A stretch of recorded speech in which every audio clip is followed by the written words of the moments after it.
Morning. It is a crappy morning. I don't know, it's about 42 probably. Raining, drizzling. Carpenters were supposed to be here today for site 3, but it rained too much last night. Probably not gonna be able to get around the building. We got overstocks going out next week, so we need to go through and sort all the pigs and make sure that pigs that we send out are even and we don't send anybody anything that we wouldn't want to get. Go through all of our pull pens, make sure that everybody's in the best shape they can be. I'm gonna go in here and do a little walkthrough and sorting probably until I find something else to do or something breaks. Everybody's happy. Everybody's excited to see me this morning. I got a couple pens that had bad nipples in them. The nipples were leaking, so I shut the valve off for the nipple in the cup, and I want to replace that and make sure it's working before I take the nipple bar out so I don't cheat anybody for water. So right here, you can see that I got that water shut off because that nipple's leaking, so I'm going to fix it, and then I'll raise up that nipple bar like those are. Okay, you guys know the routine. You've seen us do this a few times, so put my handy dandies on there. I don't have my nice Milwaukee vice grips. I think I stole them down to the machine shed, so we got the originals. Hopefully the pigs don't knock my bucket over. Hi fella. Yeah, you don't need that. Get that out of there. So the reason though that these plug so often is because originally these are the lines that we switch back and forth to the nipple bars before we plumbed them in, and by taking this apart and putting it back together and then leaving this hose open while we were using the nipple bar, you're just asking for junk to get inside the hose, and then it goes down and plugs the nipple. So anyway, we switched this, don't have to worry about it anymore. I'm gonna flush this out.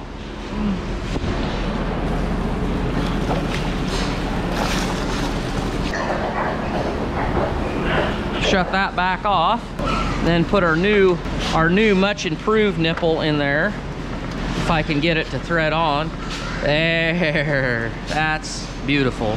This is not actually the right wrench for this nipple. These nipples, the right size is a metric wrench, but that would just be un-American to use a metric wrench. So a 7/8 works, so we just use 7/8. And the pigs, they're very curious. They want to know what's going on. They want to know what you smell like. They want to know what you taste like. What's running through their mind is they're thinking, you know, I think that guy right there, if I could just get gnawed through this rough exterior, I think the chewy nougat in the middle would be delicious, and I'd really like to try to get a hold of that. You know, sometimes you just want a piece of pie, and they're thinking, maybe that guy is the pie that I've been looking for. So they just keep nibbling away, thinking one of these days, I'm gonna get to the nougat. Not today, boys. I'm not your nougat today. Okay, look at that. That's good. Plenty of water. These pigs don't need the nipple bars anymore. Try to get the clip to stay up on the top. This is a really good job for Sawyer and a really bad job for Tork, because Sawyer is a whole lot taller, but I manage somehow. What's going on, everybody? It's been a couple days. Today is Saturday, and the carpenter guys were here Thursday, so they're coming back today. Yesterday it poured a ton, rained all day long, and it was too wet for them to come. So they didn't come yesterday, but they're back today. There's no rain, not very windy at all. Also, I got a new mic for my camera, and I also got a new dead cat for my camera. So hopefully this mic does a lot better than my old mic as far as wind noise. I know that's really annoying to some of you. Hopefully this is the right solution and I won't have to worry about it any further. One thing we didn't show you guys are these two pads right here. Obviously over there you can see that's the LP tank pad with the LP tanks on it. The LP tanks have showed up. So we have 2 LP tanks for this site.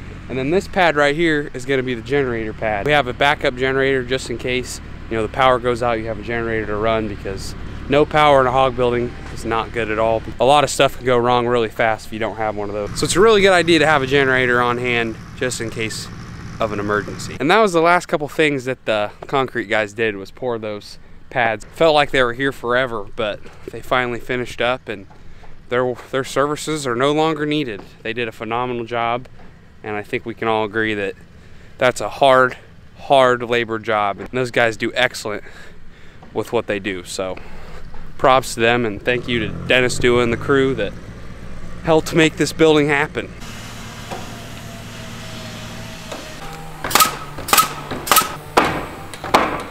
Look who decided to show up. I'm ready for winter now.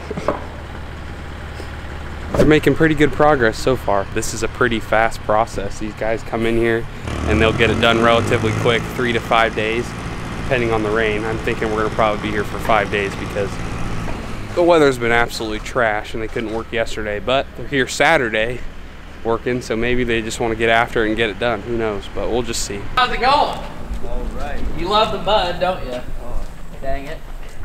They get it too high? Yeah, it's a little bit. It's nice having a high backfill. When it's dry. Yeah. Well,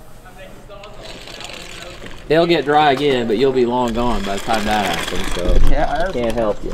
What they're doing now is they're chalking a line for where their bottom board is gonna go, because there'll be foam insulation that goes over this concrete and it'll sit on top of that 2x4, and then this will all get a sheet of steel down over it. So this wall will be insulated so that it doesn't sweat on the inside. So when it's real cold outside and it's hot in here, you don't want this wall sweating. It's a thermal break is basically what it is. And then this will be filled with insulation here.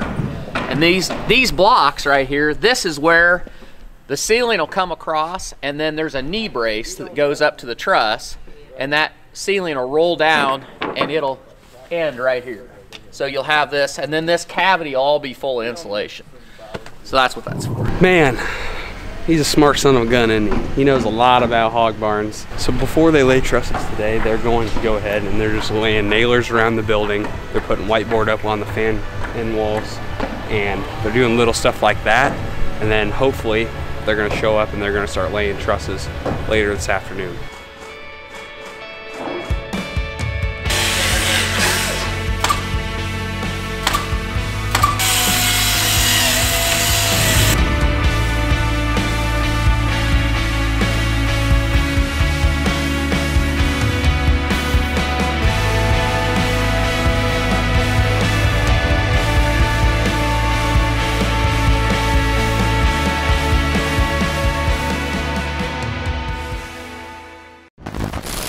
You guys haven't figured this out yet. This whole crew is Amish. So all their tools they have are all hooked up to this air compressor. So there's a ton of hoses running everywhere, and they've been doing this for a long time. The head guy of this crew did my dad's first buildings. So they've done all 3 of my dad's barns for all the carpentry work and all that stuff. We got nothing but the best out here, nothing but the best. I'm down at the inlet side of the building, so this is the tunnel curtain side, and they've got the bird wire on here, and this is stainless steel bird wire, which is great. This is something new in the last few years, because they used to use a steel bird wire that was coated with plastic, but as soon as that plastic started cracking, it wasn't the best UV on it, then your wire would start rusting, and then this would just fall apart. This is all stainless steel, so this should last a good long time. This barn is like our last one, but as a lot of people have asked, these double wide buildings are not the same as what our first site is. Our first site is what you call a tunnel natural barn.